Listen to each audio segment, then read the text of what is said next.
Morning నుండి వందల వేల చెప్పాలంటే ఇంక ఎక్కువ ఎకరాల భూములు చూస్తున్నాం, కొట్టుకుపోయాయి. పంట ఘోరంగా నష్టం వచ్చింది. 2, రైతులు ఆత్మహత్యలు చేసుకునే పరిస్థితి. 3, ఇప్పుడు మీరు అనేక మంది యూత్ని గ్రూపులు 15 మందిని కలిశారు. వాళ్ళకి మంచినీళ్ళు ఇచ్చిన వాళ్ళు లేరు. ఇక్కడ సిఎస్ఐ బాప్టిస్ట్ చర్చ్ ఆ చంద్ర హోటల్లో సొంత డబ్బులు పెట్టుకొని ఉంటున్నారు.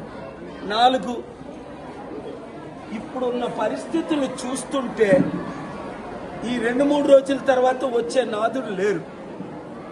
కనుక నేను తమ్ముడు రేవంత్ రెడ్డి గవర్నమెంట్ నేను డిమాండ్ చేస్తుంది ఏంటంటే, డబ్బులు ప్రపంచంలో కావలసినంత ఉంది.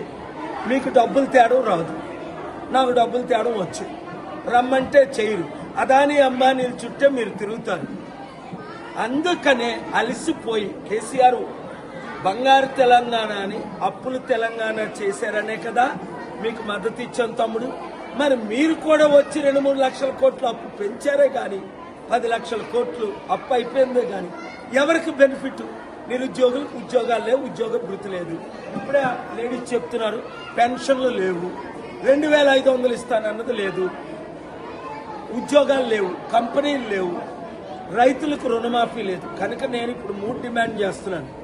సెప్టెంబర్ 21 లోపుని మీరు నేను ఖర్చు పనిచేస్తే తెలంగాణ అభివృద్ధి, లేదా మేము జూబ్లీ హిల్స్లో ఇప్పుడున్న 3 కుటుంబ కుల అవినీతి పార్టీ బీజేపీ, కాంగ్రెస్, బీఆర్ఎస్ను చిత్తుగా ఓడించండి, మార్పు తీసుకురండి, ప్రజాశాంతి పార్టీని గెలిపించండి.